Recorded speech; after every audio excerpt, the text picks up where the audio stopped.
नमस्कार. आज आपण पाहतोय मस्त अशी कुरकुरीत सुरमई फ्राय रेसिपी. तर रेसिपी शेवटपर्यंत पहा. इथे मी सुरमई मस्त धुवून स्वच्छ घेतली आहे. त्यामध्ये एक लिंबू पिळून घेऊयात.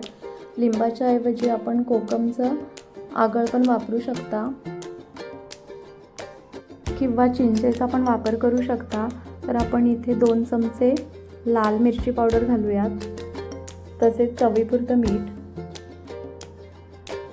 1 चमचा हळद, 1 चमचा धने जिरे पावडर, तसेच 1 चमचा गरम मसाला आणि छान माशांना आपण लावून घेऊयात मसाला आणि एक 15 ते 20 मिनटं मसाला लावून बाजूला ठेवून देऊयात,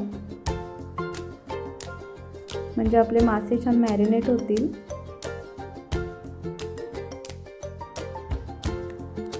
आता आपण इथे कोटिंगसाठी रवा घेतला आहे अर्धी वाटी, तसेच अर्धी वाटी तांदळाचं पीठ घेऊयात, 1 चमचा लाल मिरची पावडर आणि धने जिरे पावडर 1 चमचा घेतला आहे, हळद अर्धा चमचा आणि थोडंसं मीठ घालून घेऊयात. आधी पण आपण मीठ वापरले, त्याच्यामुळे मीठ घेताना थोडं कमीच घ्या. तर आपण इथे पॅनमध्ये तेल गरम करायला ठेवूयात आणि इथे मी 7-8 लसूणच्या पाकळ्या त्या ठेचून घेऊयात.